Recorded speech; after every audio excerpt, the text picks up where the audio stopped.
চিত্রাঙ্গনা ইশরাত জাহান জেরিন। পরিচ্ছেদ 2, পর্ব 63 থেকে 64। হাসপাতালের করিডোরে বসে ফুপিয়ে কাঁদছে চিত্রা। ফারাজের ইমার্জেন্সি অপারেশন হবে। সার্জন বজ্র কায়সার অপারেশনটা করবে। ফারাজের শরীরের বিশেষ কোনো জায়গায় গুলিটা লাগেনি। গুলি তার বুক ঘেঁষে চলে গেছে। করিডোরের সামনে অভ্র দাঁড়িয়ে আছে। তার শরীর জুড়ে রক্তের দাগ। এখনো বুঝতে পারছে না কি থেকে কি হয়ে গেল। এই যে তার শরীর জুড়ে যেই রক্তের দাগ, এসব তার ফারাজ ভাইয়ের রক্ত। অভ্র হাতের দিকে তাকালো একবার, তারপর চোখ মেলে ফারাজকে অপারেশন থিয়েটারটিকে বাইরে থেকে দেখল। বাসায় খবর যাওয়ার সঙ্গে সঙ্গেই মোহনা, নদী সবাই চলে এসেছে। রোশান করিডোরের এদিক ওদিক পায়চারি করছে। জুনায়েদ এলো না রাজনও। তাদের কাছে জোহান সবকিছু। ফারাজের তো বাঁচার একটা সুযোগ আছে, তবে জোহানের ভাই হয়ে ফারাজ এটা কি করে পারল? বউয়ের জন্য ভাইকে খুন করল। সামান্য একটা মেয়ে চিত্রা, আহামরি তেমন কিছুই নয়। অমন মেয়ে রোজ রাজনের বিছানায় টাকার বিনিময়ে আসে। মুতের সঙ্গে রাজন কত এমন মেয়েদেরকে ভাসিয়েছে। রুমানাও এলেন না। চিত্রা এমনিতেও চায় না তারা কেউ আসুক। তার স্বামীর জীবনটাকে যারা শেষ করে ফেলেছে তাদের কোনো অধিকার নেই এখানে আসার। দীর্ঘ 5 ঘন্টা পর বজ্র ভেতর থেকে বের হয়ে আসতেই চিত্রা সহ বাকিরা তাকে ঘিরে ধরল। বজ্র চিত্রার সেই কান্নায় মলিন হয়ে যাওয়া নমনীয় চোখ দুটোর দিকে তাকিয়ে বলল, চিন্তার কিছু নেই ভাবি। ফারাজ ঠিক আছে। আল্লাহর লাখ লাখ শুকরিয়া। গুলি বুকের কাছ ঘেঁষে ছিটকে গেছে। চিত্রা মিয়ে যাওয়া গলায় জিজ্ঞেস করল, আমি কি দেখা করতে পারবো? এখন না, আপাতত না যাওয়াই ভালো। ঘুমের ইনজেকশন দেওয়া হয়েছে। অভ্রটা যেন প্রাণ ফিরে পেয়েছে। আয়েশা চিত্রাকে জড়িয়ে ধরে বলল, আমি জানতাম আপা ফারাজ ভাই তার আগুন সুন্দরীকে রেখে এভাবে ছোটলোক গিরি করে কোথাও যেতে পারে না। চিত্রা তবুও বজ্রকে জিজ্ঞেস করল, কিন্তু কতগুলো রক্ত গেল? সে সত্যি ঠিক আছে তো? তেমন কিছুই হয়নি। আর আপনার স্বামীর আবার এসব গুলি টুলি সহ্য করার দারুণ প্রতিভা আছে। এখন যেহেতু সব জানেনি, তাহলে আর বলতে বাধা কিসে? অস্ত্র সে বানায়, সাপ্লাই দেয়। তার যেমন অস্ত্রের ভয়াবহতা নিয়ে খেলার অভ্যাস আছে, তেমনি অস্ত্রের ভয়াবহতা সহ্য করবারও প্রবল শক্তি আছে। চিত্রা তবুও থিয়েটারের জানালার ফাঁক দিয়ে ফারাজের মুখটা দেখার চেষ্টা করল। আহারে কতখানি মায়া ওই মুখটায়। কে জানতো ওই মুখটা জান টেনে হিচে ভেতর থেকে বেরিয়ে আনতে পটু। আসলে কেউ তো আর খারাপ নয়, কিংবা খারাপ হয়ে জন্মায় না। আমাদের উচিত মানুষকে ভালোবাসা, ঘৃণা করলেও তাকেই করা। কারণ মানুষের অতীত তার বর্তমান কিংবা ভবিষ্যৎ কখনোই নির্ধারণ করতে পারে না। তবে বিষয় যদি হয় নারী, তাহলে কথা ভিন্ন। কারণ সমাজ নারীর গুণ কখনোই মনে রাখে না। যা রাখে তা কেবলই দোষত্রুটি। অক্টোবর প্রায় শেষ। দীর্ঘ 9টা দিন চিত্রা দমবন্ধ হয়ে পড়েছিল অসুস্থ ফারাজের পাশে। হাতের মুঠোয় বিষের শিশিটা চেপে ধরে বিড়বিড় করে কতবার যে শুধালো, ফারাজ এলাহি আপনিহীন এই আমিটার অস্তিত্ব নেই, খোদার সৃষ্টি এই নশ্বর ভুবনে। আপনিহীন আমি এক মৃত কাঠামো। চোখ খোলা থেকেও অন্ধ, নিঃশ্বাস নিলেও প্রাণহীন। আপনি যদি না থাকেন তবে এই পৃথিবীর আলো হাওয়া, এই আকাশ জমিন আমার কাছে কেবল এক শূন্যতার কারাগার হয়ে থাকবে। সেই রাতে তালুকদার বাড়ির সামনেই ফারাজের গায়ে গুলি লাগলো। বুকের কাছ ঘেঁষে গেছে সেই গুলি। নইলে কখনোই আর তার সুন্দর সকাল দেখার সৌভাগ্য লাভ হতো না। বজ্র আর অভ্র সেদিন ফারাজকে না বাঁচালে কি হতো? এই 2 দিন বজ্রর দায়িত্বে ছিল ফারাজ। ফারাজের সার্জারিটাও সেই করেছে। সবগুলো মানুষ একেবারে ফারাজের সঙ্গে কেমন যেন ভেতর থেকে অসুস্থ হয়ে পড়েছিল। সেই ঘটনার পর দীর্ঘ 9 রাত নিদ্রাহীন চিত্রাঙ্গনা হাসপাতালের ফারাজের বিছানার সঙ্গেই হারিয়ে যাওয়া বর্ণমালার মতো লেপ্টে ছিল। তবে পৃথিবীর সবচেয়ে সুখময় দিনটি বোধহয় আজকেই। ফারাজ আজকে বাড়ি ফিরবে। সে এখন সুস্থ, পুরোপুরি সুস্থ। গুলিটা সেদিন বেকায়দায় ছোড়া হয়েছিল দেখেই ঠিক জায়গায় লাগেনি। যদি একবার লাগতো, ভাবলেই গা কেঁপে উঠে চিত্রাঙ্গনার। সেই রাতে বৃষ্টির সময় জ্ঞান হারানোর পর যখন অপারেশন হলো, জ্ঞান ফিরল। চিত্রা পাশে এসে বসতেই দেখল ফারাজের চোখের কোণে জল। সে নিজের অসুস্থের বিষয়ে গুরুত্ব না দিয়ে জিজ্ঞেস করেছিল, আমার পৃথিবীর চোখে জল কেন? সে ভেঙে পড়লে, আমি কখনো ফিরতে পারবো? ফারাজকে আজকে বাড়ি নিয়ে যাওয়া হবে। কিছুদিন বেড রেস্টে থাকবে সে। তবে শুয়ে থাকতে থাকতে কেমন যেন একেবারে পিঠ বসে যাচ্ছে তার। এত শুয়ে বসে থাকার অভ্যাস ফারাজ এলাহির কোথায়? তবে এখন তো আর আগের সেই ফারাজ এলাহি নেই। এখন সে সিগারেটটাও ছয় না ঠিক করে, মানুষ খুনের কথা মাথায় আনে না। মাথা ভর্তি টেনশন কেবল চিত্রাকে নিয়ে। এই মেয়েটার জন্য ফারাজ চোখ বুজে ভালো হতে পারবে, আবার চোখ বুঝেই পৃথিবীর সবচেয়ে খারাপ মানুষ হতে পারবে। নিষ্ঠুর হৃদয়েও প্রেমের ছয় কোমল হয়ে ওঠে। ভালোবাসা খারাপ মানুষকে বদলায় না, বরং তার ভেতরের লুকানো ভালো মানুষটাকে জাগিয়ে তোলে। গাড়ির মধ্যে চিত্রা ফারাজের পাশে বসতেই ফারাজ বলে উঠল, এই বউ কতদিন ধরে গরম গরম শরম ছাড়া প্রেম করি না, একবার ভেবে দেখেছ? কি ছোট কি কারবার বলো দেখি। না বউ, আর পারবো না। চিত্রা চোখ শুরু করে বলল, হায় খোদা, আপনি আজকে হাসপাতাল থেকে রিলিজ পেয়েছেন, আর গাড়ির মধ্যে এসব কি বলছেন? ড্রাইভার কি ভাববে? ভাববে ফারাজ এলাহির এনার্জির লেভেল তুঙ্গে। 20-30টা বিয়ে করলেও এই এনার্জি কমাতে পারবো না বোধ হয়। তোমার ওপর অনেক লোভ যায় তাই না? করবো নাকি গোটা 20 বিয়ে? বস্তিতে খাবার পানি সংগ্রহের লাইনের থেকেও লম্বা লাইন দিয়ে মেয়েরা আমার জন্য বসে আছে। বাসায় নতুন একটা রামদা আনা হয়েছে, ধার কেমন একটু পরীক্ষা করে দেখতে হবে, বুঝলেন তো? এই আবুলের নাতনি ভয় পাইত। ফারাজ চিত্রার আপাদমস্তক একবার পরখ করতেই চিত্রা নাক কুচকে বলল, ছ্যাহ বাবা, কেমন করে নজর দিচ্ছেন? বউয়ের দিকে কেউ এমন করে নজর দেয়? আমি ফারাজ দেই। তুমি বউ নজর দেওয়ার মতোই আগুন সুন্দরী, তবে তোমার ওপর নজর দেওয়ার দায়িত্বটা কেবল আমার। অন্য কেউ দিলে সেও থাকবে না আর চোখও না। বলেই ফারাজ চিত্রাকে কোনো সুযোগ না দিয়ে দখল করে নিল তার ঠোঁট জোড়া। চিত্রা ছাড়ুন দারাজ এলাচি বলে শব্দ করতেই ফারাজ আরো শক্ত করে দখলদারি চালালো। একবার থেমে গিয়ে কানের কাছে এসে বলল, আগুন সুন্দরী শব্দ করো না, ফিল্ম বানাচ্ছি না আমরা। সামনের সিট থেকে হঠাৎ অভ্র বলে উঠল, ভাই আমিও ফিল্ম দেখতে বসিনি। আপনার বাড়ির অভাব নেই, বিশাল একটা রুম আছে, দয়া করে যদি বাসার কাজ বাসাতেই সারতেন। ফারাজ বিরক্ত নিয়ে অভ্রের দিকে তাকালো। চিত্রা লজ্জায় কি বলবে জানে না, হঠাৎ না পারতে বলে উঠল, অভ্র ভাই আপনি পেছনের সিটে আসবেন, আমি সামনে বসতাম আর কি। অভ্র আতঙ্কে পেছনে ফিরে বলল, না ভাবি মাফ চাই, আমার বউ আছে। ফারাজ ভাইয়ের সঙ্গে ফিল্মে অভিনয় করার কোনো শখ নেই। এই এলাহি বাড়িটা আর যেন আগের মতো নেই। বাড়িতে এসেই ফারাজ চিত্রাকে নিয়ে প্রথম যেই রুমটায় গেল তাতে ফারাজের মায়ের জিনিসপত্রগুলো রাখা। সেই 3 তলার তালাবদ্ধ রুমটা। চিত্রা খুঁটিয়ে খুঁটিয়ে সব দেখল। সেখানে একটা পিয়ানো আছে, তাতে ধুলো জমে আছে। চিত্রা ফারাজকে জিজ্ঞেস করল, মা কি খুব ভালো গান গাইতে পারতেন? হুম, তার শৈশব থেকেই ওইসবের প্রতি নাকি একটা চোখ ছিল। আপনি পারেন বাজাতে? পারি তো সব কিছুই বাজাতে, তবে কেউ কোথায় দিচ্ছে কোথায় বাজাতে। আপনার মাথায় দুষ্টু কথা ছাড়া কিছু আসে না। হঠাৎ ফারাজ বুকে হাত দিয়ে বুকটা চেপে ধরতেই চিত্রা চিন্তিত ভঙ্গিতে এগিয়ে এসে জিজ্ঞেস করল, হায় খোদা, কি হয়েছে? আপনার খুব কষ্ট হচ্ছে? এই বউ, জলদি চুমু দাও, বুকের ব্যথাটা বেড়েছে। ফারাজ চোখ মারতেই চিত্রা তার দিকে রাগান্বিত দৃষ্টিতে তাকিয়ে বলল, এসব মশকরা করবেন না, নইলে খারাপ হবে বলে দিচ্ছি। এই যে তুমি আমায় গরম গরম আদর করতে দিচ্ছ না, এর চেয়ে খারাপ কি বা হওয়ার বাকি আছে বিবেচেন? দেব ধরে একটা। হ্যাঁ বউ ধরেই দিও, আমি কি ছেড়ে দিতে বলেছি নাকি? চিত্রা বুঝতে পারল এই লোকের লাগামহীন বেহায়াপনা সুধরবেই না। বুকে এখনো ব্যথা, সে নাকি গরম আদর করতে করতে মুখে ফেনা তুলে ফেলছে। তবে কথা হচ্ছে এই গরম গরম আদরটা আবার কি? জ্বলন্ত চুলার ওপর বসে আদর করাকে কি গরম আদর বলে? উহু, ওটা তো আগুন রোমান্স। তাহলে গরম আদর কি ভাবছ?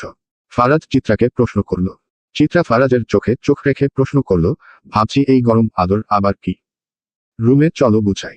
রুমে প্রবেশ করতেই চিত্রাকে পেছনে থেকে জড়িয়ে ধরল ফারাজ এলাহি। চিত্রা নিজেকে ছাড়িয়ে নিয়ে বলল, আপনি ফ্রেশ হবেন না? যতদূর জানি ফারাজ এলাহি মিনিটে মিনিটে কাপড় বদলায়। বাসায় আসলে সবার আগে ওয়াশরুমে গিয়ে শাওয়ার নেয়। নিবেন না? একটা চুমু দেও।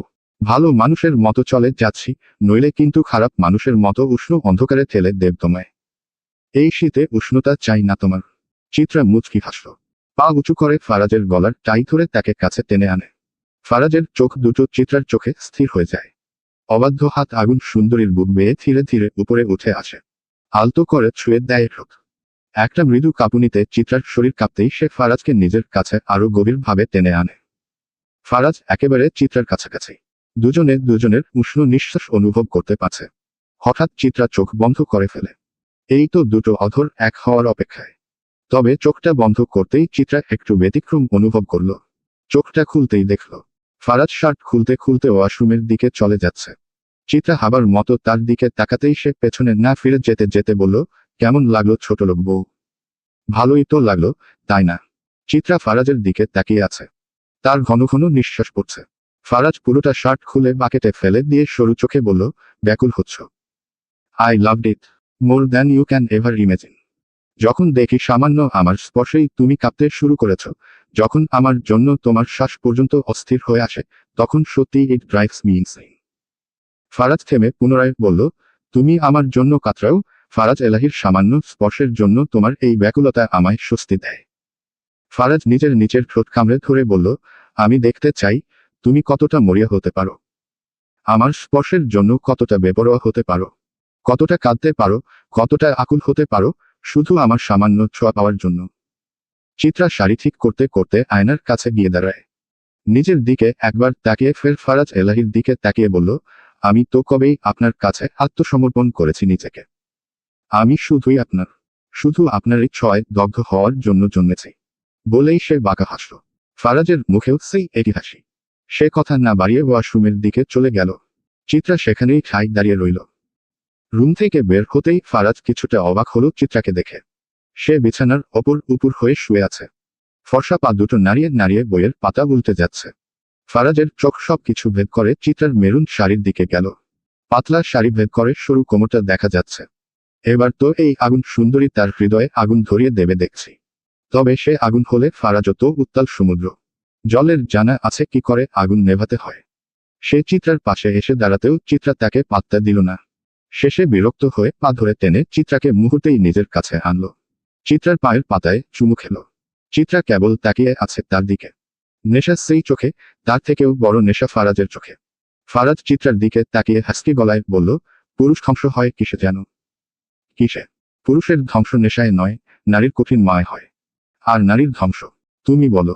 পুরুষের চাহনিতে নারীর কঠিন মৃত্যু ঘটে, হৃদয় হয় ক্ষয়। তবুও নারী ভালোবেসে যায় তাকে, যে পাশে না থেকেও তার হৃদয় থাকে। চিত্রা উঠে বসে ফারাজের ঘাড়ে চুমু বসিয়ে দেয়। শক্ত সেই চুমুতে লালচে দাগ বসে যায়। ফারাজ আয়নায় তাকায়। তার গেইম তার সঙ্গে খেলা। ইন্টারেস্টিং। সে চিত্রাকে ছুতে যায় ঠিক তখনই চিত্রা হুট করে উঠে দাঁড়িয়ে আয়নার সামনে দাঁড়িয়ে ড্রেসিং টেবিলের ওপর থেকে কোমর বন্ধনী তুলে ফারাজের হাতে ধরিয়ে বলল, একটু পরিয়ে দেবেন? আমি পরতে পারছি না। শাড়ি কেমন করে পরলে? ওটাও কি আমায় পরাতে বললে হতো না? ফারাজ চিত্রার হাত থেকে বন্ধনী নিয়ে হাঁটু গেড়ে বসল নিচে। ঠান্ডা হাতের ছোঁয়ায় চিত্রার কোমরে বন্ধনী পরাতেই সে কেঁপে উঠল যখন ফারাজ তার শীতল ঠোঁট চিত্রার কোমরে ছুঁয়ে দিল। মুহূর্তেই চিত্রা এক ধাপ সরে যেতেই ফারাজ তাকে বলল, কি সমস্যা? ছুতে দিচ্ছ না কেন? ফারাজ জোর জবরদস্তিতে অভ্যস্ত নয়। তবে কিভাবে কি আদায় করতে হয় তা ভালো জানে। আমি তোমায় জোর করব না বিবিচান, তুমি নিজেই নিজেকে আমার তরে শোপতে বাধ্য হবে। আজকে আপনি নয়, আমি আপনাকে স্পর্শ করব। ফারাজ ব্যাকুল হতেই চিত্রা তাকে কাছে টেনে নিল। একেবারে কাছে। চোখ বন্ধ করুন। ফারাজ চোখ বন্ধ করে ফেলে। এসব কাজে আবার দেরি করা চলে নাকি? ওইসব ছোটলোকি কারবার। ফারাজ চোখ বন্ধ করতেই অনুভব করল কি একটা নেই। হঠাৎ চোখ মেলে দেখে চিত্রা দরজার সামনে দাঁড়িয়ে আছে। ফারাজের দিকে তাকিয়ে খিলখিলিয়ে বলল, কেমন লাগে দাঁড়াচালাচি? প্রতিশোধ নিলাম বুঝলেন তো? কেমন লাগছে? আমার কিন্তু মজাই লাগছে। ফারাজ তেতে উঠে বলল, আবুলের নাতনি কত বড় শয়তান। অভিশাপ দিলাম তোর একসঙ্গে 2টা বাচ্চা হবে। 2টারে খাওয়াতে খাওয়াতে আর হাগুমুতু পরিষ্কার করতে করতে পাগল হয়ে কাঁদবি তুই। তখন আমি অভিশাপ স্বরূপ তোকে আরো 2টা বাচ্চা ডোনেশন করে কাঁদাবো। আপনার টাইম আয়েগা। আসতাছি চান্দু, তুমি কই পালাতে পারো, কত দূর যেতে পারো আজকে আমিও দেখে ছাড়ব। গরম আদর তো তোমার কপালে সিলের মতো বসিয়ে দিয়েছে। পালানোর পথ নেই। ফারাজ চিত্রার পেছনে পেছনে দৌড়ে আসতে নিলে চিত্রা মুখ ভেঙচি কেটে বলল, গরম আদর পরে দিয়েন, আগে প্যান্ট তো পরেন। ফারাজ নিজের দিকে তাকালো। তোয়ালে তো পড়েছেই, বউ যেভাবে বলছে যেন সে তার মানচিত্র সবাইকে দেখিয়ে বেড়াচ্ছে। ছোটলোক বউ। রুমের সামনে দিয়ে হঠাৎ অভ্র যাচ্ছিল। ফারাজকে এই অবস্থায় দেখে বলল, ও মাই গড, সেই। চিত্রা দরজার কোণে লুকিয়ে থাকায় তাকে অভ্র দেখেনি। হঠাৎ অভ্রের এহেন কথায় সে লজ্জায় সিঁড়ি বেয়ে নিচে নেমে রান্নাঘরের দিকে যেতেই অভ্র লজ্জায় পড়ে যায়। ফারাজ এলাহি অভ্রকে খোঁচা মেরে বলল, সেই করছো না।